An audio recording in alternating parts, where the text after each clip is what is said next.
अस्सलाम वालेकुम तव्हां ॾिसी रहिया टीए न्यूज़ ख़बर शामिल करियो था ॾाॿेजी खां गुज़िरियल सोशल मीडिया ते शिकार ते ईंदड़ अरब शहजादन खिलाफ वीडियो हलाइण तां ॾाॿेजी वासी नौजवान परेशार नमूने क़त्ल वारثن पारां मक़ामी एमपी ते क़त्ल जो इल्ज़ाम ॾाॿेजी मेन नेशनल हाईवे 2 कलाक ताईं बंद मक़ामी इंतज़ामी पहुची करे रोड खुलायो ख़बर मूजिब कोहिस्तान जाबुल इलाइक़नि में अरब शहजादा मक़ामी वॾेरनि मार्फत पहुचण खां पोइ जुंगशाही पार्कलैंड रन पटाणी समेत मुख़्तलिफ़ इलाइक़नि में पंहिंजूं कैंपूं क़ाइम करे तलोर समेत ॿियनि पखियुनि जो शिकार करे ॾिनो ॾाॿेजी भरिसां क़ाइम आचार साधार जोकियो ॻोठ भरिसां पहुचाइण ते ॻोठ वासी नाज़िम जोकियो पारां फेसबुक ते लाइव हलाइण तां बासर अरब सगोरा मछिजी पिया ऐं तशद्दुद कयो इन मौक़े ते पहुची नौजवान जे भाउ अॻूणी ज़िले काउंसिल कराची जे मेंबर अफ़ज़ल अहमद जोकियो ॿुधायो त मुंहिंजे भाउ नाज़िम जोकियो खे मक़ामी वॾेरनि जी मार्फत जोकिया बिरादरीअ जा सरदार मक़ामी एमपीए पंहिंजे उताक ते घुराए कराए वहशियाणो तशद्दुद करे बेगुनाह क़त्ल कयो आहे जेको असां सां सरासर नाइंसाफ़ी ऐं ज़ुल्म आहे नौजवान जो लाश न मिलण ते वारثن पारां ॾाॿेजी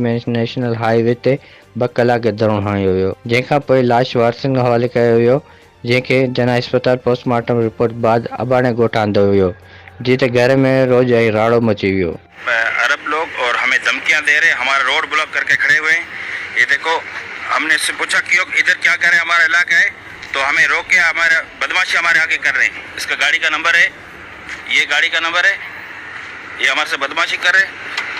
ये बंदा है हमारे से बदमाशी कर रहा है, ये हमें धमकियां दे रहा है, पुलिस की और हमें धमकियां दे रहा है।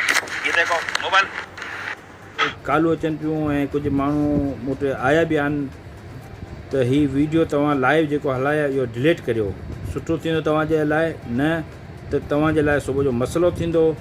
हाणे इन मसइलो मुंहिंजे मथां सुबुह जो थींदो, उनजो ज़िमेदार उहे ई माण्हू आहिनि जेके मूंखे प्रेशराइज़ कनि पिया, जिन जे चवण ते अरब जिन ते रहनि था। हाणे वधीक मसइलो उन्हनि जो आहे, चओ मूंखे कुझु थींदो त आउं कंहिंखां ॾिजां कोन थो, न को कंहिंजे घरां थो खियां। बाक़ी इनखे मुंहिंजे रिकॉर्ड में रखियो वञे, मुंहिंजे जेको आवाज़ु आहे हिनखे वॉइस खे बयानु मतिलबु रिकॉर्ड में रखियो वञे ऐं मुंहिंजो वीडियो मूंखे डिलीट करण जी धमकियूं मिलनि पियूं, डिलीट करियो न त तव्हांजे लाइ मसइलो थींदो। मसइलो करण वारो कंहिंजी ताक़त कोन्हे जो करे वधीक इज़त ॾियण वारो अलाह साईं आहे। बाक़ी हिन वीडियो खे मुंहिंजे रिकॉर्ड में रखियो वञे। मूंखे धमकियूं पिया ॾियनि, बिल्कुलु मूंखे मुंहिंजे मथां प्रेशर हुजनि पिया, पर आउं हुननि जे चकर में न चवण में ईंदुसि। इनशाअल्लाह आउं कोन हुननि खां माफ़ी वठंदो, बाक़ी ग़लती हुननि जी आहे, पाण अची माफ़ी वठंदा। बाक़ी मूंखे इलाही प्रेशराइज़ कयो वञे पियो, धमकियूं ॾियनि वञनि पियो मौतमार, बिल्कुलु हिन बयान खे रिकॉर्ड में रखियो वञे।